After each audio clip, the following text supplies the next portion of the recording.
Welcome back to Sports Gambling Podcast, NFL Draft Coverage. Today we're talking about Shemar Stewart. Shemar Stewart, you may have known him from the Combine. Perfect RAS score. Absolutely blew it up at the Combine. He's had a great offseason, but people are concerned about the lack of production. 22 years old, 6'3", 251-pound, edge out of Texas A&M. In his 2024 stats, below average. 1.5 sacks, 31 tackles, 6 tackles for loss, 1 forced fumble. Why is this guy going to be a mid-first round pick? Well, if you look at him, he just looks like he's carved out of granite. Just the size, the speed, the overall build and the combination. People are going to go all over that. You look at Trayvon Walker going number 1 overall. Rashawn Gary was a mid-first round pick. That's what we're looking at.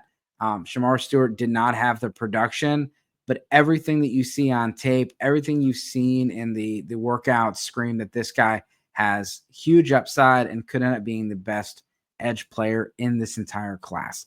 So 3 strengths, just the rare size, speed, and length. This guy looks like he's chiseled out of granite. If you were to custom make a Madden player, this is what he's going to look like.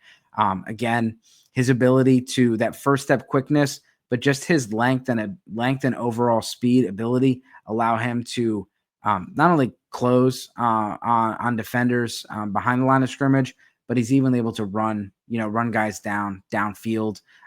Relentless worker. This guy loves football. This guy works hard. He obviously hits the gym. But one of the things, with his length, he really is able to work in on stunts and games and get inside and really tangle up those guards. So sometimes it doesn't show up on the stat sheet what he's able to do because he's able to eat up double coverages. He's able to open up things for his linebackers and the other players on his team, just because they do have to scheme around him. They do have to do a lot of things to defend him. And then you look at some of the weaknesses for him. Again, the number one is just a lack of production.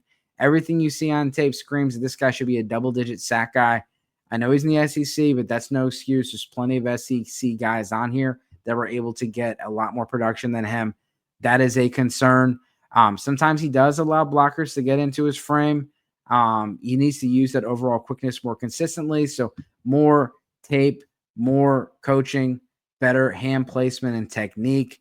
And sometimes, he rushes past the passer and needs to show more change of direction, where he, sometimes can get pushed around.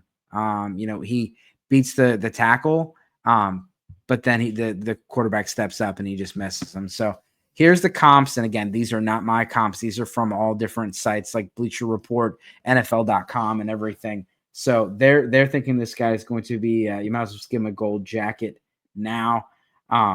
He is Myles Garrett, John Franklin Myers, or Trayvon Walker are some of the comps. And again, this is more of play style, build. What's he look like? What could he be in the right situation? So this is the Shemar Stewart episode.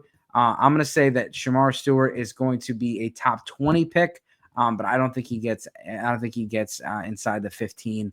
You usually need to have some production, and there's going to be some concerns. If you're not able to produce in college, how are you going to be able to produce in the NFL? There's just a huge lack of production. 1.5 sacks is just not enough.